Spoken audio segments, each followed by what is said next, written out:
வேஷம் போல பேசுதே அலையாத வெளியில வெயிலு கண்ண கட்டுதே உடம்பு வேர்த்து கொட்டுதே.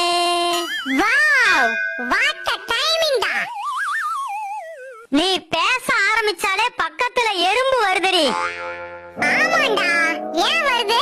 ஏன்னா நீ ஸ்வீட்டா பேசுறடி. சீ போடா பொறுக்கி முறைச்சு பாக்குறா ஒரு சிரிக்கி. அவ கிடக்குறா கிறுக்கி. உன் கவிதையில விழுந்துட்டண்டா வழுக்கி. மறுபடியும் முறைச்சு பாக்குறா அந்த சிரிக்கி. அவ கிடக்குறா அரக்கி. யாருடா அரக்கி? உங்க எலும்ப நொறுக்கி அடுப்புல கொண்டு போய் இறக்கி. முதல்ல